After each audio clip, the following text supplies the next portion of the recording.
हाँ जी, good morning students. Today we will do chapter 11 inflation. काफ़ी अच्छा चैप्टर है। इन्फ्लेशन क्या होती है? It is a situation of persistent and substantial rise in general price level. Almost every country of the world has had a taste of it with its widespread ramifications. Since independence, India has confronted the problem of high inflation several times because of some global and local factors. मतलब general price level उसका continuously increase होना, that is inflation. World की हर country इसे face कर चुकी है, India भी बहुत बार फेस कर चुकी है. ले मैन क्या होता है? आम इंसान. एक आम इंसान के लिए इन्फ्लेशन क्या है? Price level. वही हो गया कीमतों का बढ़ना, है ना. केन्स के अकॉर्डिंग फुल एम्प्लॉयमेंट के बाद एक्चुअल में इन्फ्लेशन की प्रॉब्लम स्टार्ट होती है. ठीक है. हाँ जी, केन्जियन व्यूज़ क्या है इन्फ्लेशन को लेके? दो तरह की इन्फ्लेशन उन्होंने बताई है, सेमी इन्फ्लेशन, ओपन और फुल. सेमी क्या है?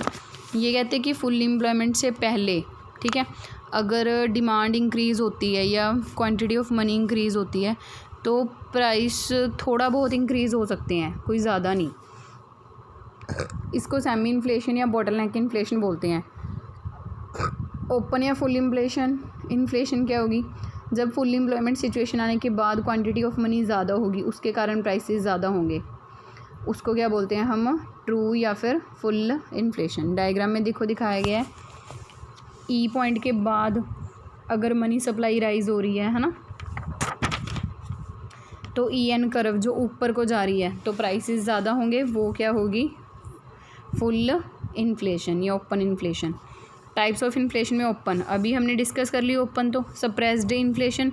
ओपन को देखो गवर्नमेंट दबाने की कोशिश ही नहीं करती, सप्रेस्ड होता है दबाना.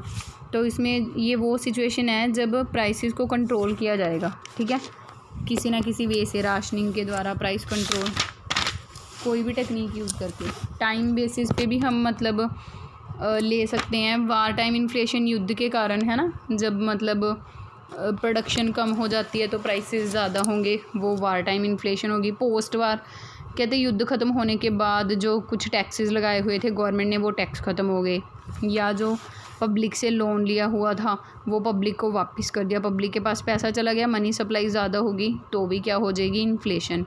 पीस टाइम इन्फ्लेशन की जो अंडर डेवलप्ड कंट्रीज़ हैं वहाँ पे है ना, कुछ ना कुछ डेवलपमेंट प्रोग्राम्स गवर्नमेंट स्टार्ट करती है तो उनमें मतलब पैसा तो लगाती है, तो इकोनॉमी में मनी सप्लाई ज़्यादा हो जाएगी तो इन्फ्लेशन होगी. अब रेट ऑफ इन्फ्लेशन के बेसिस पे भी चार टाइप की इन्फ्लेशन है. क्रीपिंग इन्फ्लेशन, क्रीप जैसे बच्चा क्रीप करता है ना, ये इकोनॉमी के लिए अच्छी मानी जाती है. अगर 3% तक प्राइस राइज होता है तो उसको क्रीपिंग इन्फ्लेशन बोलते हैं, कोई बुरी बात नहीं है वो. वॉकिंग इन्फ्लेशन इससे तेज़ होगी, है ना, जिसमें 30 से 40% तक प्राइसेस राइज होते हैं. कितने टाइम में? एक डिकेड, 10 सालों में. रनिंग और गैलोपिंग इन्फ्लेशन, इसमें 80 to 100%, 10 सालों में 80 से 100% तक प्राइसेस राइज हो जाते हैं. ये अच्छी नहीं है बिल्कुल भी. और सबसे बुरी हाइपर इन्फ्लेशन, जिसको हाइड्रा हेडेड मॉन्स्टर बोला जाता है. उसमें क्या है? अनएक्सपेक्टेड, कुछ नहीं पता कितने ज़्यादा प्राइसेस राइज हो जाएंगे. जर्मनी में 1932 के बाद हाइपर इन्फ्लेशन आई थी, इसलिए लोगों का जर्मन करेंसी से भरोसा ही उठ गया था. ठीक है, ये अभी आपको बताई. उसके बाद ये जो classification on the basis of scope या 5th वाला पॉइंट है, ये आपने खुद एक बार रीड आउट करके मीनिंग समझ के फिर मुझे अपने वर्ड्स में लिख के भेजना है, इसीलिए मैंने कट किया. थ्योरीज ऑफ इन्फ्लेशन, 2 थ्योरीज़ हैं, ज़्यादा मुश्किल नहीं है. डिमांड पुल इन्फ्लेशन, इसमें कहते हैं कि ये पुरानी थ्योरी है. इन्फ्लेशन क्यों आएगी? क्योंकि एग्रीगेट डिमांड ज़्यादा हो जाएगी एग्रीगेट सप्लाई से. ठीक है, फुल एम्प्लॉयमेंट से पहले अगर एग्रीगेट डिमांड ज़्यादा होती है तो कोई प्रॉब्लम नहीं है, लेकिन उसके बाद होती है तो प्रॉब्लम होती है.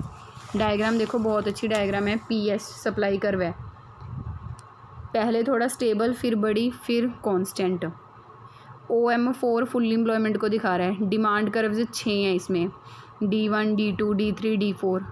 D4 के बाद भी अगर डिमांड राइज होती है D5 और D6 पे जाती है. अब सप्लाई राइज नहीं हो सकती, सिर्फ डिमांड राइज के कारण प्राइसेस ज़्यादा होंगे, तो उसी को डिमांड पुल इन्फ्लेशन बोलते हैं.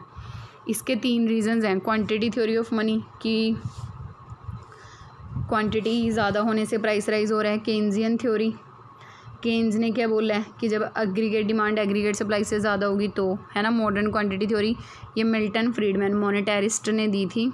उसने भी क्या बोला था, डिमांड फुल इन्फ्लेशन का जो मेन रीज़न है वो सप्लाई ऑफ मनी का ज़्यादा होना है। कोस्ट पुश इन्फ्लेशन में क्या होता है, ये प्रोपाउंड की गई थी 1960 में अमेरिका में और कुछ और डेवलप्ड कंट्रीज़ में।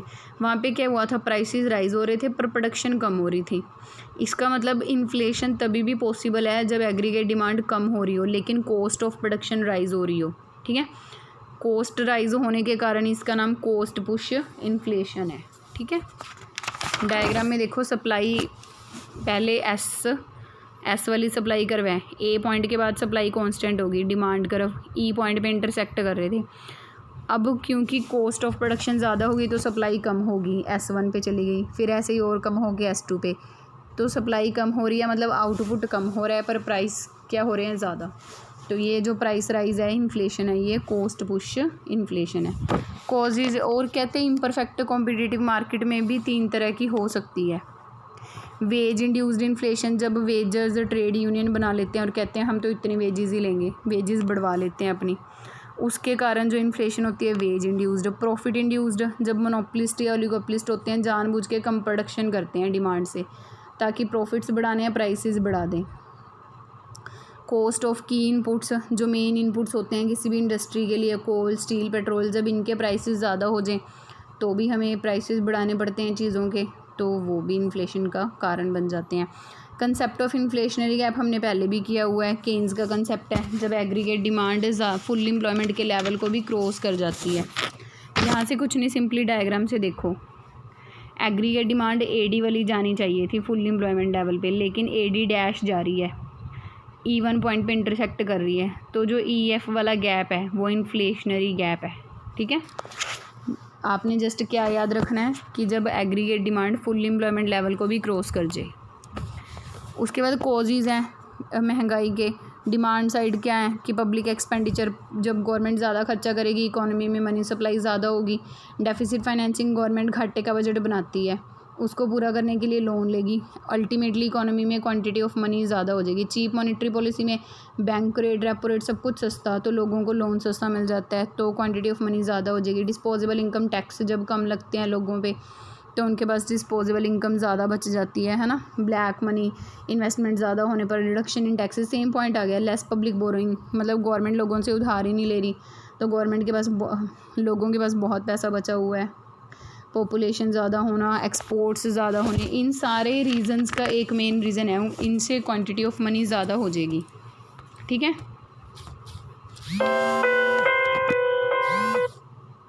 हाँ जी, क्वांटिटी ऑफ मनी ज़्यादा हो जाएगी। सप्लाई साइड में भी यही है कि प्रोडक्शन अगर कम करते हैं तो प्राइसेस ज़्यादा। ठीक है, आर्टिफिशियल स्कार्सिटी, मतलब ऐसे ही सेविंग कर ली, टैक्स कम ज़्यादा लगा दिए गवर्नमेंट ने तो प्रोड्यूसर प्राइस बढ़ा देगा। शॉर्टेज हो गई जब अनाज की तो उनके प्राइसेस बढ़ेंगे। ये सारे रीजंस हैं। उसके बाद इफ़ेक्ट ऑफ इन्फ्लेशन है, वो आप खुद पढ़ के अपने वर्ड्स में लिख के मेरे को भेजोगे ताकि मुझे पता चले आप होमवर्क कर रहे हो नहीं। बहुत सिंपल है, बहुत ज़्यादा सिंपल इफ़ेक्ट्स। फिर inflation and economic development, favourable effect, अच्छा प्रभाव क्या होता है, प्रोडक्शन ज़्यादा होगी, इससे इनकम डिस्ट्रीब्यूशन सही हो सकता है, इन्वेस्टमेंट ज़्यादा होगी। ठीक है, लिक्विडेटिंग, मतलब लोग ज़्यादा लिक्विड रूप में रखना पसंद करेंगे पैसा। एडवर्स इफेक्ट, अनसर्टेनिटी, कुछ श्योर ही नहीं होता हमें। ठीक है, एडवर्स, सेविंग पे बुरा इफेक्ट पड़ता है। अनजस्ट, मतलब ये चीज़ जस्टिस वाली नहीं है। बैलेंस ऑफ पेमेंट में डिसइक्विलिब्रियम आ जाता है और इन्फ्लेशन कई बार हाइपर इन्फ्लेशन बन जाती है जो कि इकोनॉमी के लिए बहुत बुरी है। कंट्रोल कैसे कर सकते हैं, monetary and fiscal policy. Monetary में बैंक रेट मतलब ज़्यादा कर दें, है ना, क्रेडिट कंट्रोल कर लें, डीमोनेटाइजेशन कर दें, जैसे हुआ भी था अभी, कब हुआ था, 2-3 साल पहले। फिस्कल मेजर्स में गवर्नमेंट अपना खर्चा कम कर दे, लोगों से कर्जा ज़्यादा ले लें, है ना, ऐसे मेजर्स उठा के टैक्सेस ज़्यादा लगा दे, तो इन सब से हो सकता है। तो काफ़ी इंपॉर्टेंट चैप्टर है। आपको जो होमवर्क मिला है 2 इफ़ेक्ट्स मतलब वाला, ठीक है, और टाइप्स, वो आपने खुद रीड आउट करके मेरे को लिख के सेंड करने हैं।